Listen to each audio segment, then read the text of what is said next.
pada tahun 2020 PT Kimia Farma, jadi sahamnya itu sahamnya punyanya Kimia Farma. Nah, yang beli Unilever. Pada tahun 2020 PT Kimia Farma akan mengadakan emisi saham baru.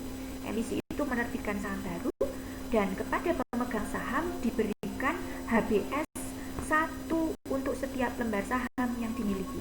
Jadi Kimia Farma mengadakan emisi, menerbitkan saham baru, ya, dan penerbitan saham baru itu ditawarkan kepada para investornya, termasuk diantaranya adalah ditawarkan kepada Unilever. Ketentuannya adalah 1 HBS untuk setiap lembar saham yang dimiliki. Nah, kebetulan Unilever itu kan dia punya 250 lembar. Nah, sehingga karena ketentuannya 1 HBS untuk setiap lembar saham yang dimiliki, maka karena Unilever punya 200 lembar, maka dia akan mendapatkan 250 HBS. Seperti itu ya. Kemudian 5 HBS dapat digunakan untuk membeli 1 lembar saham baru. 5 HBS dapat digunakan untuk membeli saham baru. Jadi HBS itu sebenarnya hak yang diberikan oleh para pemegang saham untuk membeli saham baru. Nah, di sini setiap 5 lembar HBS dapat digunakan untuk membeli 1 lembar saham baru. Ini tidak selalu 5 lembar ya. Kalau di modul jangan lihat di modul di halaman 105, kalau di situ tidak 1 lembar saham baru tidak dibeli dengan menggunakan 5 HBS, tapi kalau di modul 1 lembar saham baru dapat dibeli dengan menggunakan 2 HBS. Itu kalau di modul. Kalau di soal ini tidak, tapi kalau di soal ini 1 lembar saham baru dapat dibeli dengan menggunakan 5 HBS. Jadi bebas, terserah, boleh 1, boleh 2, boleh 3, seperti itu. Nanti kalau yang 2 HBS jangan bisa lihat di modul. Kebetulan di soal ini 1 lembar saham baru, 1 lembar common stock news dapat dibeli dengan menggunakan 5 HBS. Seperti itu. Lah, kebetulan Unilever itu kan dia punya 250 lembar HBS. Maka kalau 5 HBS dapat digunakan untuk membeli 1 lembar saham baru, maka kalau dia punya 250 lembar kan dia bisa membeli 50 lembar saham baru, kan? 250 lembar HBS berarti dapat digunakan untuk membeli 50 lembar saham baru. Nah, kalau belinya pakai HBS maka harga per lembarnya 8.500. Itu kalau belinya pakai HBS. Seperti itu. Nah, pada saat itu diketahui harga pasar sahamnya 12.500, kemudian harga pasar HBS 1.250 per hak. Jadi sebenarnya ini sahamnya satu macam, yaitu saham Kimia Farma. Nominalnya berapa? Nominalnya ini 10.000. Ini tak tulis di bawah ya. Ini sahamnya warnanya merah. Ini nominal per lembarnya 10.000. Nominal itu adalah nilai yang tertera di situ. Contoh misalnya, jangan punya uang 100.000 yang merah itu ya. Itu nilai nominalnya kan 100.000. Berarti nilai nominal itu adalah nilai yang tertera di uangnya. Kalau ini nilai nominalnya 10.000. Nilai nominalnya 10.000. Tapi kalau jenengan belinya di pasar, itu harganya 12.500. Seperti itu ya. Jadi kalau beli di pasar harganya 12.500. Contoh misalnya kalau meterai nominalnya 6.000, tapi kalau jenengan beli di warung harganya kan 7.000. Berarti 7.000 itu harga pasar. Ini harga pasarnya 12.500. Tapi kalau kita membeli pakai HBS, maka harganya jadi 8.500 seperti itu. Nah itu. Jadi ceritanya HBS itu dapat digunakan untuk membeli saham baru. Karena dengan menggunakan HBS, saham yang kita beli itu menjadi lebih murah. Tetapi yang punya HBS ini kan tidak semua orang. Yang punya HBS ini hanyalah investor lama yang dia sudah punya saham perusahaan. Kalau misalnya jenengan yang beli, kalau jenengan yang beli harganya 12.500, saya yang beli, maka harganya 12.500. Kecuali kalau misalnya saya investornya PT Kimia Farma dan punya HBS, maka saya bisa membeli dengan harga 8.500. Jadi itu ya bedanya. Sahamnya satu, tapi dia punya 3 harga. Satu, harga aslinya yang nominalnya 10.000, tapi kalau kita yang membeli, kita orang-orang awam, kita membelinya dengan harga 12.500 sesuai dengan harga pasarnya. Tapi kalau misalnya investornya investornya dari Kimia Farma, mereka membelinya dengan harga 8.500. Kenapa? Karena investornya punya HBS, sehingga HBS itu punya nilai, ya kan? Jadi saya baca lagi modulnya. Pembelian saham baru dengan menggunakan HBS biasanya lebih murah. Nah, lebih murah. Ini kalau jangan beli aja 12.500 12.500, nominalnya aja 10.000. Kalau belinya pakai HBS malah dia di bawah nominalnya, dia belinya harganya 8.500. Saya baca lagi modul yang sudah saya baca tadi, saya ulangi lagi ya. Pembelian saham baru dengan menggunakan HBS biasanya lebih murah dari harga di pasaran, betul ya? Sehingga HBS mempunyai nilai dan dapat diperjualbelikan. Karena HBS mempunyai nilai, ada nilainya ya, dan pada saat diperoleh tidak ada penambahan aktiva, kan tidak ada aktiva tambahan apa-apa karena itu berupa hak. Hak itu intangible, sesuatu yang tidak bisa dilihat. Maka bagi investor, penerimaan hak ini merupakan bagian dari investasi. Oleh karena itu, harga perolehan investasi harus dialokasikan. Jadi sebenarnya investasi saham yang 2.250.000 ini di dalamnya ada HBS-nya. Makanya kita akan mengeluarkan harga perolehan HBS itu dari nilai ini. Nah, bagaimana cara mengeluarkannya? Cara alokasinya berdasarkan harga pasar masing-masing. Oke, ini soalnya sudah saya tulis, ini belum jawaban ya, ini baru soalnya kan. Saya ulangi lagi ya.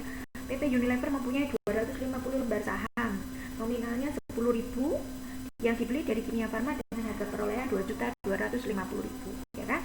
Kemudian pada tahun 2020 PT Kimia Farma akan mengadakan emisi saham baru, menerbitkan saham baru, dan kepada pemegang saham diberikan HBS 1 untuk setiap lembar saham yang dimiliki, ya kan?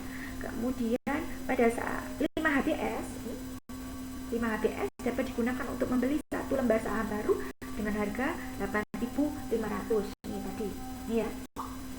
Pada saat itu diketahui harga pasar saham 12.500 dan harga pasar HBS 1.250 per hak.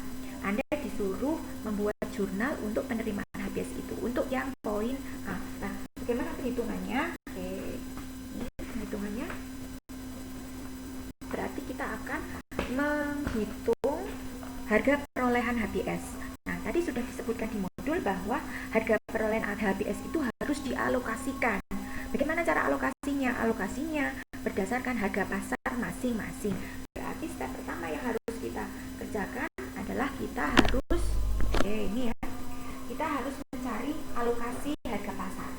Kita cari harga pasarnya untuk saham dan juga untuk HBS. Untuk harga pasar saham, tadi di soalnya sudah ada ya, 12.500 kali 250 lembar.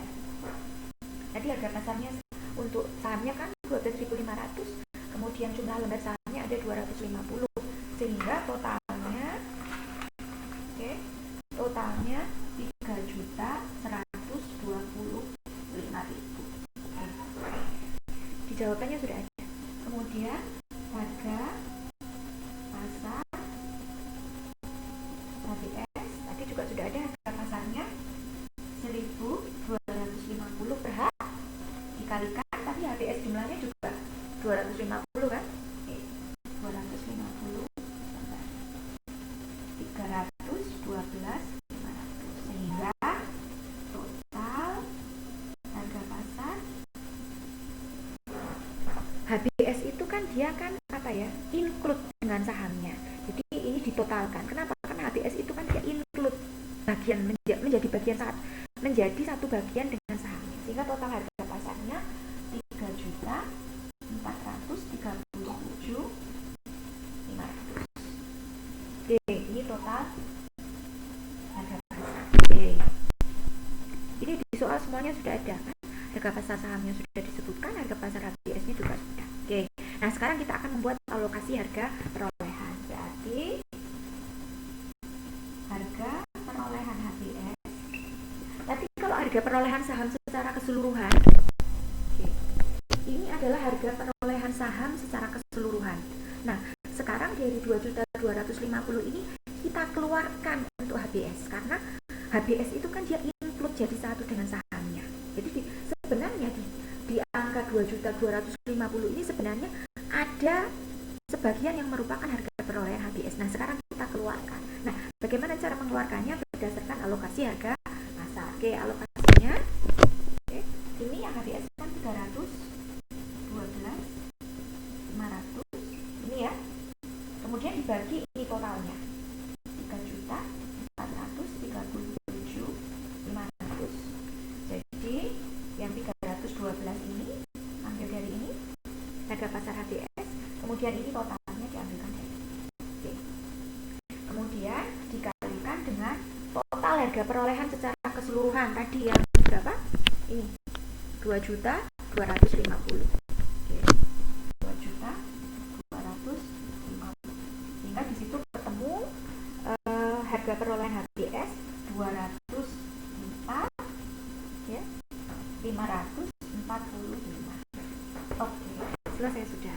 Berarti itu harga perolehan HBS-nya adalah sebesar 204. Jadi sebenarnya dari 2.250.000 ini yang ini ya, dari 2.250.000 ini yang 204-nya ini adalah merupakan harga perolehan HBS. Karena harga perolehan HBS itu kan merupakan bagian dari investasi. Nah, sekarang kita keluarkan. Berarti jurnalnya investasi HBS. Oke. Kenapa kok disebut investasi? Karena HBS kan punya nilai ya. Investasi HBS sesuai dengan tadi hitung-hitungannya 204.545. Oke. Nah, seperti ini. Kemudian kreditnya adalah investasi yang ke atas tadi, investasi 204.545. Oke, ini jurnalnya. Jadi jurnal yang pertama ini untuk soal A. Oke.